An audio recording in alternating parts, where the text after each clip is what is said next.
Bonjour et bienvenue sur la chaîne Armel High Tech. Aujourd'hui une toute nouvelle vidéo, Tesla ou Volkswagen, lequel des deux SAV est le meilleur? Générique!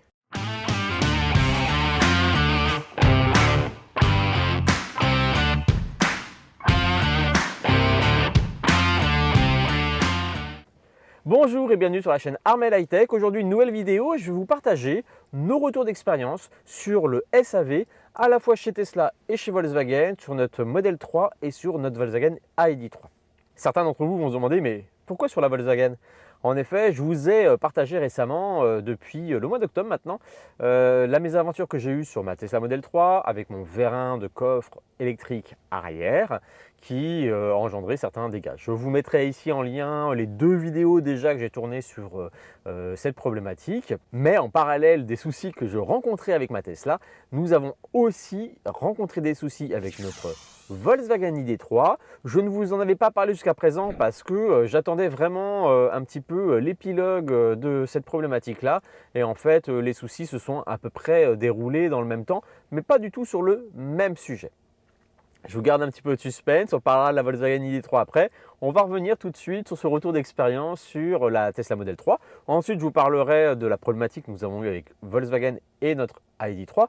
Et puis pour finir sur cette vidéo, on fera un petit peu une comparaison. Enfin, je vous ferai un retour, une comparaison de mon ressenti entre les deux. Est-ce qu'il y a un vainqueur? Est-ce que Tesla est bien meilleur que Volkswagen? Est-ce que Volkswagen, de par son expérience de constructeur mondial depuis des années et des années, est meilleur sur ce point-là que Tesla? On verra ça en dernière partie ensemble. Tout de suite, première partie, donc la Tesla Model 3. Comme vous avez pu le suivre ou vous pouvez le suivre, je vous mets le lien en description, je vous mets les fiches sur la vidéo. Donc j'ai rencontré, de mémoire c'était le 8 octobre de cette année, un souci sur ma Tesla Model 3. On allait partir en week-end sur Poitiers avec les deux voitures. Je venais de récupérer mes enfants et en demandant de refermer le coffre de ma voiture, j'ai rencontré une problématique. Le coffre n'a pas voulu se fermer correctement et quand je suis allé observer ce qui s'est passé, j'ai découvert, je vous mets les photos là, mon vérin de coffre tordu, plié, coffre bloqué, et en rouvrant manuellement le coffre, j'ai découvert que dans l'opération, le vérin était venu s'appuyer sur la vitre arrière de la voiture, l'avait endommagé.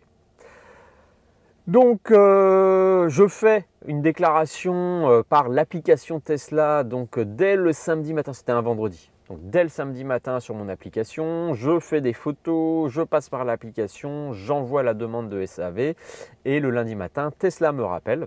Tout de suite, on m'annonce qu'en effet, la garantie fonctionnerait, qu'il n'y ait pas de souci, que ce soit pour le vérin et pour la vitre arrière. Et pour avoir les pièces, à la fois la vitre arrière, le vérin, etc., un rendez-vous m'est proposé, je vérifie, voilà c'est ça, le 9 novembre, donc un mois après, le temps d'être sûr d'avoir toutes les pièces. Et tout d'un coup, mon vérin de coffre chez Tesla est indisponible. Donc ce premier rendez-vous est annulé 2 jours avant l'entretien prévu et un autre rendez-vous m'est proposé le 25 novembre. Mais tout de suite, la personne au service d'entretien au Tesla Center de passer à Rennes me dit qu'ils n'ont aucune nouvelle, aucune date possible, qu'il est probable que ce rendez-vous soit annulé. Bingo, le 23 novembre, Tesla me rappelle 48 heures avant et me dit qu'en effet, ils n'ont pas la pièce, ils ne savent toujours pas quand est-ce qu'ils l'auront. Ils me reproposent un autre créneau en me reprécisant encore une fois qu'il n'y a pas de garantie et donc un autre rendez-vous est prévu le 17 novembre. Entre-temps, j'ai découvert qu'un de mes feux arrière droite, mon feu arrière droit de la voiture prend de la buée. Donc j'ai rajouté, donc j'ai pris des photos, je l'ai mis sur l'application. Tesla m'a rappelé et m'a dit donc on va rajouter cette problématique dessus.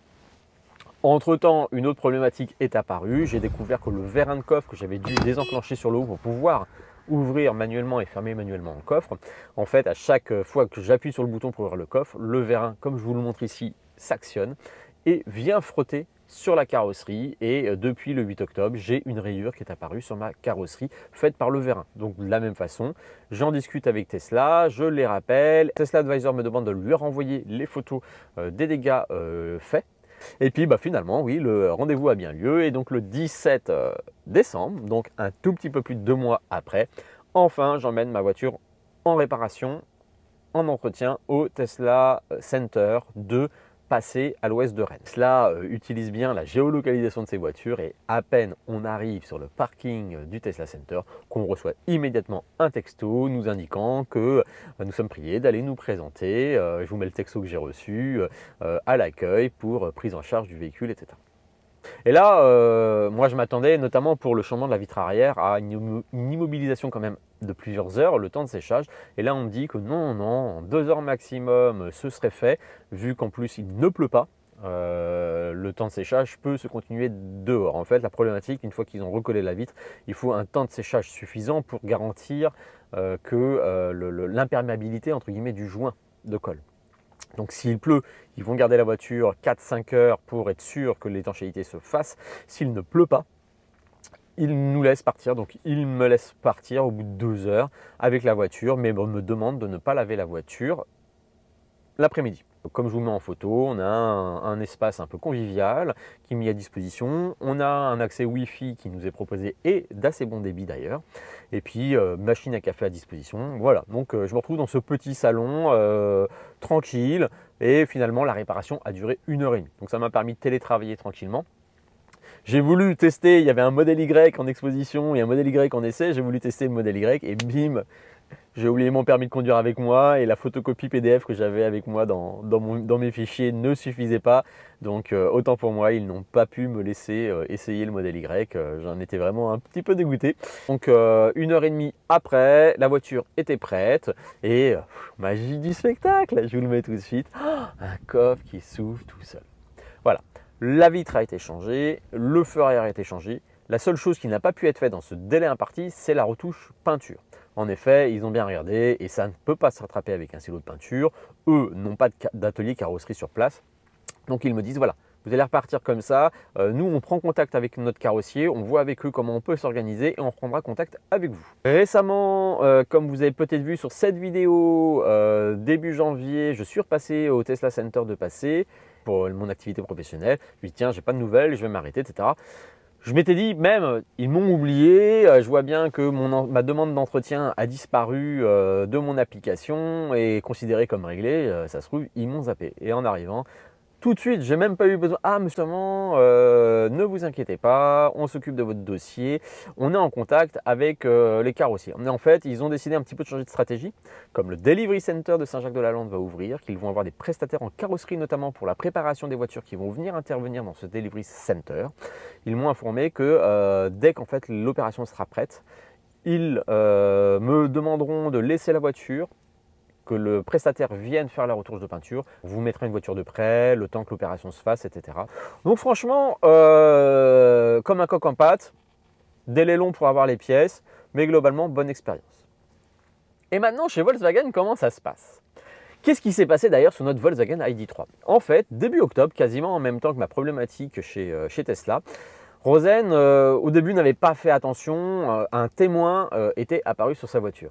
D'ailleurs, dites-le moi, parce que moi, si j'ai un témoin qui s'allume, c'est très vite anxiogène. Et là, Rosen m'avait dit, oui, oh, ça fait 2, 3, 4 jours que j'ai ce témoin, au fait. J'ai dit, quoi? T'es un voyant depuis quelques jours et tu m'en as pas parlé? Et en fait, donc Rosen avait découvert, je vous mets en incrustation là, un témoin de défaut batterie 12 volts sur la voiture. Et là, je lui dis, non mais faut pas rigoler avec ça, parce que la batterie 12 volts, si vous ne le savez pas, c'est quand même la batterie qui fait fonctionner l'ensemble du système de la voiture en 12 volts. Donc, si la batterie 12 volts ne fonctionne plus, on se retrouve dans la problématique où on ne peut plus partir avec notre voiture, on ne peut plus la démarrer, l'allumer. Donc, je dis à Rosen, non, on ne joue pas avec ça. On appelle tout de suite Volkswagen. Ils nous disent, pas de souci. Et ils nous donnent rendez-vous 15 jours après. Alors, pas tellement mieux que Tesla, parce que mon premier rendez-vous, c'était un mois pour être sûr que les pièces étaient là. 15 jours. Bon, en espérant que rien ne se passe.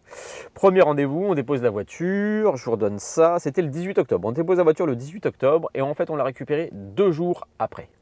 2 jours après. En fait, ils ont pas mal galéré parce que quand ils ont branché l'ordinateur de diagnostic sur la voiture, bien sûr, nous, on voyait ce défaut voyant d'allumage de 12 volts, mais eux ont découvert 84 défauts à l'intérieur dans l'ordinateur. Là, Volkswagen n'est pas super transparent, nous dit pas exactement ce qui se passe. Ils ont galéré, eux ils avaient une procédure, ils n'ont pas réussi à résoudre avec les procédures. Ils ont appelé Volkswagen France. Volkswagen France leur a donné des procédures et ce n'est que sur la 3e procédure proposée qu'ils ont réussi à réinitialiser tous ces messages et que le défaut a disparu. Et donc après ce premier entretien, cette première révision, 15 jours après, le défaut batterie 12 volts réapparaît. Mais pas que.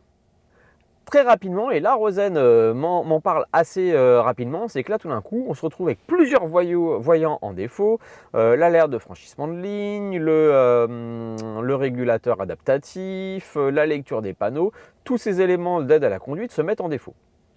Donc je me dis là le souci il est un petit peu plus compliqué. Donc je rappelle Volkswagen nous propose un rendez-vous, de mémoire c'est ça le 24 novembre, et il me demande est-ce que vous avez reçu une mise à jour qui aurait entraîné toutes ces complications? Bah non, moi j'ai rien vu de particulier. On prend rendez-vous. Et puis en y réfléchissant, c'est vrai que j'avais reçu un email justement sur le déploiement des mises à jour NDR et qui indiquait que la mise à jour pouvait, le temps de l'installation de la mise à jour, bloquer toutes les aides à la conduite et qu'on allait avoir des voyants qui...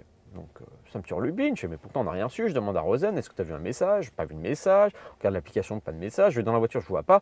Et puis en farfouillant tout d'un coup, je tombe sur un menu où en effet, on nous informe qu'il y a une mise à jour. Et ce menu, on ne le voit dans la voiture que quand on quitte la voiture. Quand on ferme la voiture, quand on va pour s'en aller, on a un panneau, une fenêtre qui s'affiche à l'écran et qui nous dit « Ah, des informations, et puis tiens, oh, il y a une mise à jour !» Je rentre dans le système, je vois bien que la mise à jour et tout, et puis je vois qu'il y avait un message en suspens, qu'une action devait être validée pour lancer. Je dis « Bon, bah, c'est peut-être ça qui est bloqué. » Je lance l'action. Et alors, en pleine nuit, à 3 h du matin, la voiture nous réveille, l'alarme se déclenche dans la rue, ça hurle, ça hurle, ça hurle.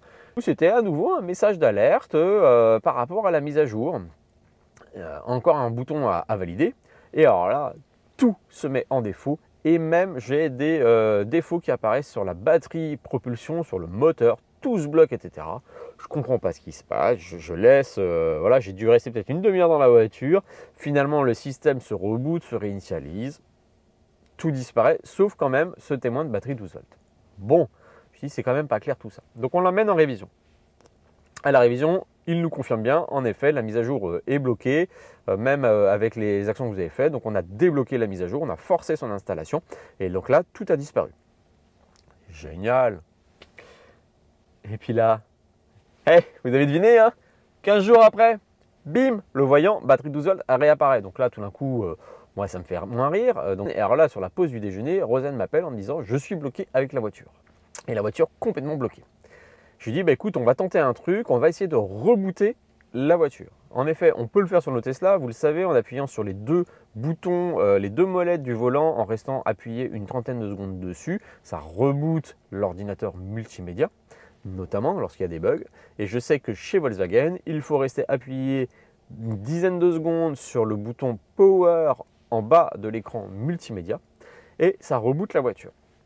Je lui dis tente de faire ça. Donc elle le fait, il faut 2, 3, 4 minutes le temps que tout le système se reboot, revienne, etc. Et elle me dit ah bah c'est bon, je peux rouler avec la voiture, par contre le voyant batterie 12 volts est toujours là. J'appelle la concession. Là j'appelle la concession. Oui, pas de souci. On était début décembre. Hein. Eh bien écoutez, je peux vous proposer un créneau que le 22-12. Je dis, mais attendez, là je vous dis qu'on a un défaut sur la voiture, qui a quasiment bloqué la voiture. Là on a réussi à le dépatouiller. Et vous me laissez 15 jours, 3 semaines comme ça avec la voiture dans les mains? Bah oui, je suis désolé, on a 2 techniciens qui sont agréés voiture électrique, ID, tous les créneaux sont pris, etc. Si je suis en panne, ah bah si vous êtes en panne, vous appelez l'assistance, ils vous dépêcheront un camion qui vous ramèneront la voiture en concession, et là on s'en occupe tout de suite. Je fais pardon? Attendez, il y a un truc que je ne comprends pas. Si ma voiture est amenée par un camion plateau, vous nous la prenez en charge tout de suite? Oui, c'est ça monsieur. Mais si je vous dis que j'ai le problème, là, vous ne pouvez pas me la prendre avant 15 jours. Oui, c'est ça, monsieur. Alors là, j'ai dit, là, sincèrement, j'ai été un petit peu chafouin sur ce coup-là. Je fais, mais c'est ridicule, c'est quoi ce service client, quoi? Je fais, c'est quoi l'idée d'aller dépenser des frais, parce qu'il y en a pour plusieurs centaines d'euros pour déplacer un camion, ramener la voiture. On peut vous la déposer en 5 minutes, mais là, tout d'un coup, vous vous en occupez pas avant 15 jours. Bah oui, c'est comme ça, c'est la procédure Volkswagen. Ok. Donc on croise les doigts. Je me dis, c'est bon. On croise les doigts, on ramène la voiture, donc le souci ne se reproduit pas. On a toujours le voyant batterie de 12 volts qui apparaît. On dépose la voiture le 22 décembre, juste avant Noël.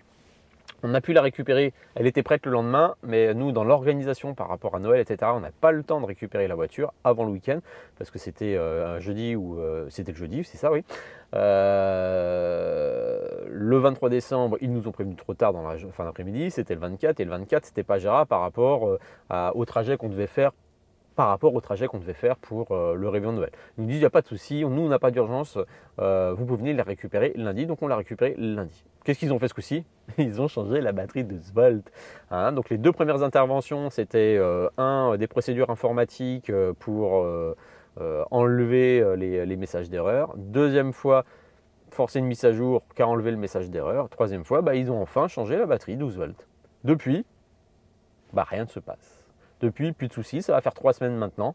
On a dépassé ce petit délai de 15 jours. Et voilà, écoutez, pour l'instant, on n'a plus le souci sur la Volkswagen ID3.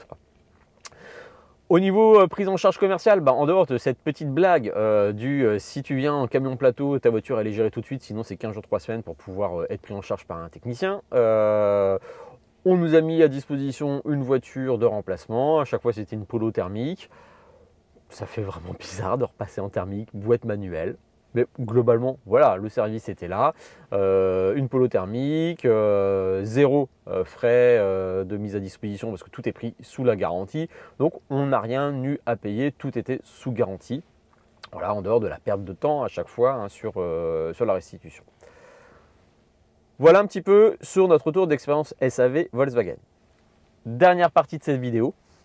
On va discuter un peu ensemble de notre ressenti et de savoir est-ce qu'on a un SAV qui est meilleur que l'autre. Alors, je dirais qu'en termes de prise en charge, globalement, que ce soit Volkswagen ou Tesla, sincèrement, on est bien accueillis. On est pris en charge par des gens qui sont professionnels. Là-dessus, moi, je dirais, on est bien. Que ce soit Tesla ou Volkswagen, en fonction de la durée d'intervention, ils vous mettent à disposition un véhicule. Bon, forcément, Tesla, c'est une voiture électrique, ce qui est quand même cool. Volkswagen, voilà, sur leur flotte de voitures d'entretien, ils ont quand même plus de voitures thermiques. Donc, ils nous mettent à disposition une voiture thermique, mais ils nous mettent à disposition une voiture. Point négatif, Volkswagen, comme je l'ai dit un peu plus tôt dans la vidéo, c'est le délai de prise en charge des techniciens parce que aujourd'hui, sur une concession comme celle de Lorient, sur leur équipe technique, alors je n'ai pas le nombre de personnes au total, mais il n'y a que 2 personnes formées, agréées pour intervenir sur les ID et ils découvrent en même temps que nous leur voiture, leur technologie, en retour de clients. C'est pas une impression qui est extraordinaire parce que quand on a discuté avec les gens de Volkswagen, on a vraiment cette impression de on ne sait pas, je vais demander aux techniciens, ils ne savent pas, on attend l'information de Volkswagen. C'est pas, en tant que propriétaire, c'est pas super rassurant. C'est vrai que quand on discute avec les gens de Tesla, on a ce côté rassurant, mais parce qu'ils ont plus d'expérience là-dessus. Voilà. Problématique Tesla, voilà, notamment sur la fin d'année, c'est une problématique de disponibilité de pièces. On a été très nombreux sur cette partie du verre de coffre à avoir des soucis de disponibilité. Donc voilà, donc je dirais globalement en termes de prise en charge client, SAV, etc. Moi les deux sont bien. Et puis alors cette histoire de on ne gère pas votre voiture tout de suite parce qu'elle n'arrive pas sur un plateau, là sincèrement, en termes d'efficacité client, c'est zéro quoi. Tu as un souci, et tout de suite, passe, dépose ta voiture, on va regarder tout de suite. Là c'est passe pas, dépose pas ta voiture, on donne rendez-vous dans un 15 jours, sinon on vient te la chercher avec un plateau. Enfin, sincèrement, là, je trouve ça ridicule. Donc, je tenais à vous faire ce retour sur ces SAV. Globalement, on est sur des défauts différents. Je ne vais pas dire que l'un est meilleur que l'autre. Je vous ai donné mes impressions. Je vous laisse mettre en commentaire ce que vous en pensez, si vous-même aussi vous avez du ressenti sur du SAV ou autre. Merci d'avoir regardé cette vidéo et à bientôt sur la chaîne Armel High Tech. Bon, franchement, j'ai réussi à avoir mon verre de coffre juste avant Noël. J'ai pu faire mon light show. Wouh! Ouais, d'ailleurs, le light show, peut-être que ça va recasser mon verre quoi. Merde, je fais comment?